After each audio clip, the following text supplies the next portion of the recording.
Então vamos ver uma reação mais simples para tentar entender melhor o que seria isso. Então a decomposição do monóxido de nitrogênio. Então temos a reação aqui, tá? A priori, quando a gente olha para ela, pensa que é uma reação em uma etapa. O que acontece? Esses dois NOs aqui, de alguma maneira, quebra e forma esses dois aqui. Só que se eu observar bem, dois desse aqui para formar isso aqui e isso aqui, que são nitrogênios separados, tá? Não é tão simples assim. Por quê? Primeiro, você teria que ter uma etapa ou para dividir isso aqui, certo? Formando um O somente e um N, e depois se encontrar com outro N e outro O, ou duas moléculas de NO, como a gente viu nas aulas anteriores, colidirem e depois sair as outras duas aqui, N2 e O2. Tá? Então o que acontece? Acontece justamente esse último caso que eu estou falando.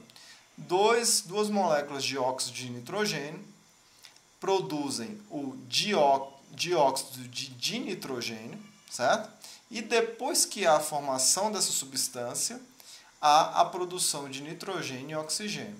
Professor, mas como que os pesquisadores descobrem esse mecanismo, que essa reação química ou que esse fenômeno acontece desse jeito? Olha, basta detectar essa substância, certo? Então, em algum momento, ali dentro do local onde estava acontecendo essa decomposição, retirou-se parte, né, desse gás e verificou que parte do gás que está ali tinha o quê? O dióxido de dinitrogênio. Logo, se tem dióxido de nitrogênio, a gente tem que colocar ele dentro desse fenômeno, apesar dele não dar o produto final e nem ser o reagente inicial.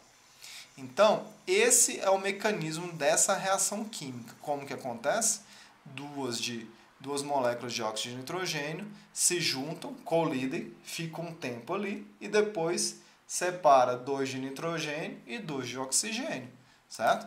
Então, essas duas etapas, como eu falei, como que acontece? Primeiro forma o dióxido de nitrogênio e depois esse dióxido de nitrogênio se separa entre esses dois outros produtos, dando a reação global, o que a gente viu aqui em cima. Por que o professor deu isso? Porque o dióxido de nitrogênio ele é produto, forma-se um mol dele, mas um mol dele é consumido. Então é como se ele não existisse na reação. A gente corta aqui, ó. A mesma coisa que a gente faz lá na lei de Hess, certo? Então está mostrando aqui de modo mais esquemático, ilustrativo, aquela reação. O que acontece? Você tem lá o óxido de nitrogênio, certo? Duas moléculas dela colidem, mas não colidem de qualquer jeito. Lembre-se da aula passada. Tem que ter uma conformação favorável, certo? E tem que ter uma energia considerável para superar a energia de ativação, não é isso? Então, quando eles colidem, há a formação do dióxido de nitrogênio, ok? Essa é a primeira etapa. Depois que forma essa substância, o oxigênio e o nitrogênio se separam, tá? Então, esse aqui é o oxigênio, né, as bolinhas vermelhas, e as bolinhas amarelas, o nitrogênio. Então, são duas etapas para acontecer aquele fenômeno químico, tá? Essa formação aqui, conforme vimos na aula passada, é o que a gente chama de complexo ativado, certo? É uma molécula instável, certo? Ela não fica dessa maneira por muito tempo, certo? Por isso que é difícil até estudar mecanismos, porque às vezes formam substâncias que rapidamente elas se degradam, tá? Mas ela tem tempo de vida suficiente para ser detectável e para a gente destrinchar esse mecanismo da reação, ou seja, todas as etapas que envolvem esse fenômeno. Então aqui a gente vê o mesmo fenômeno, mas utilizando o quê?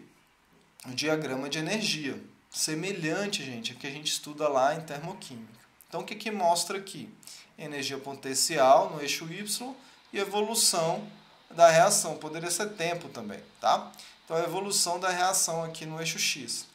Essa reação é o quê? Exotérmica ou endotérmica? Tá? É uma reação exotérmica, certo? Você tem os reagentes esses reagentes têm maior energia que os produtos.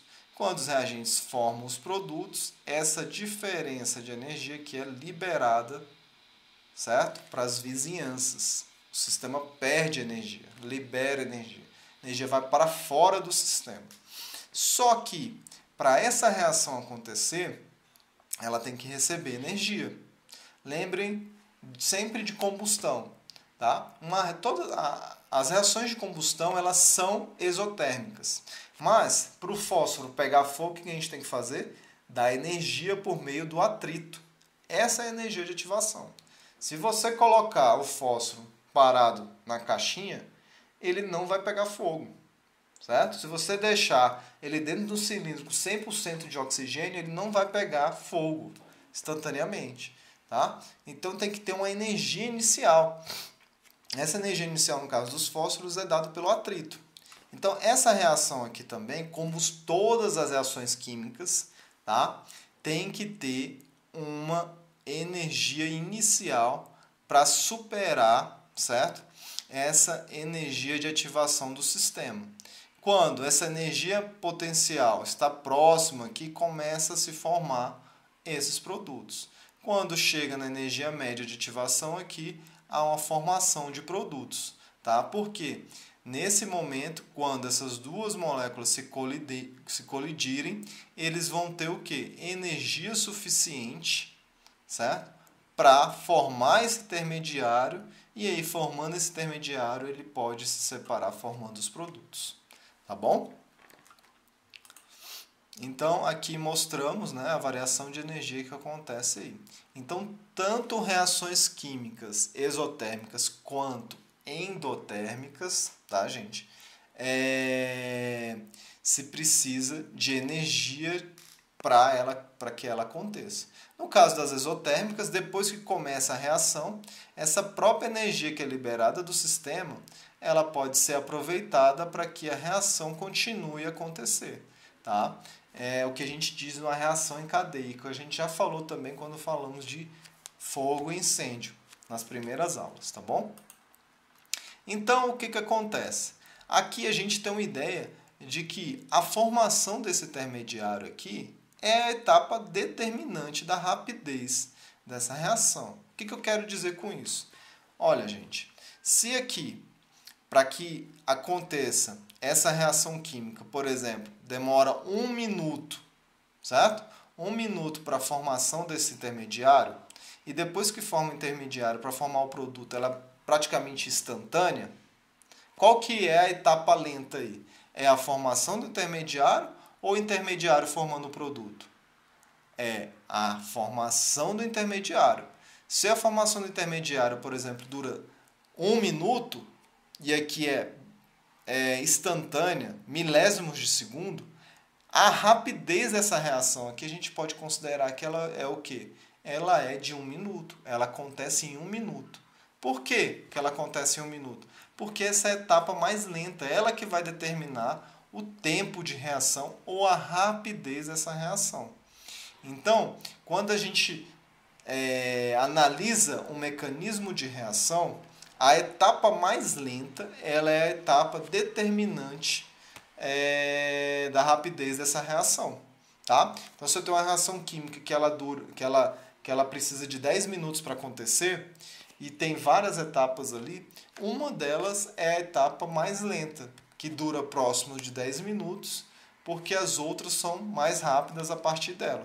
Então, ela vai ser a etapa determinante. Logo, se eu quero aumentar a velocidade dessa reação, eu tenho que o quê? Que alterar justamente essa etapa. Ou aumentando a quantidade de reagentes que tem ali, ou aumentando a temperatura ou a pressão. Então, o mecanismo de reação, eles nos dá a ferramenta para quê? Para aumentar ou diminuir a rapidez de uma reação, dependendo do fenômeno estudado, certo? Não esqueçam isso, gente. Usem, anotem isso aí, tá bom? Então, a etapa mais lenta é que vai determinar a rapidez da reação, ou seja, o tempo que essa reação vai acontecer.